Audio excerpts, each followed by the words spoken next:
25 तारखेला तळोजा पोलीस स्टेशनच्या हद्दीतील माऊली कृपा बिल्डिंग मधली दुसऱ्या माळ्यावर राहणारे श्री अमरेश शर्मा यांच्या 3 वर्षाची मुलगी मिळून येत नसल्याबाबत त्यांनी तळोजा पोलिसांकडे तक्रार केली। त्यानुसार 25 तारखेला संध्याकाळी आपण अपहरणाचा गुन्हा दाखल केला होता। त्या मुलीचा शोध घेण्यासाठी 5 तपास पथकं तयार केली होती। डॉग स्क्वॉड पाचारण करण्यात आला होता, तथापि त्या मुलीचा शोध लागत नव्हता।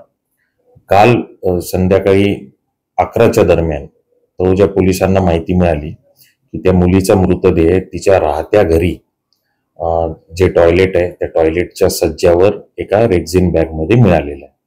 त्या अनुषंगाने तात्काळ तळोजा पोलीस तिथे पोहोचले। पाहणी केली असता एका निळ्या रेक्झिनच्या बॅग मध्ये तिचा मृतदेह मिळून आला। या संदर्भात आपण खुनाच्या कलमाची वाढ केली त्या गुन्ह्यामध्ये। मृतदेह पोस्टमार्टम करता पाठवून त्याचं पोस्टमार्टम केलेलं आहे। गुन्ह्याचा छडा लावण्यासाठी त्या बिल्डिंग मध्ये राहणारे सर्व साक्षीदारांकडे तळोजा पोलीस आणि गुन्हे शाखेच्या पोलिसांनी विचारपूस केली। या सगळ्या इंट्रोगेशन दरम्यान त्या मयत मुलीच्या घरासमोरील घरामध्ये 1 रूमच्या घरामध्ये राहणारा मोहम्मद अन्सारी यांनी कबुली दिली की या मुलीचा खून त्याने केलेला आहे आणि तो मृतदेह त्यांनीच त्या बॅगमध्ये स्वतःकडच्या बॅगमध्ये लपवला।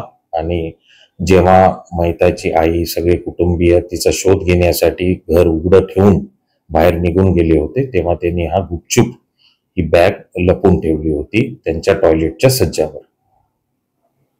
हा मोहम्मद अन्सारी मूळचा झारखंड राहणार आहे। तो स्लायडिंग विंडोचं काम करतो।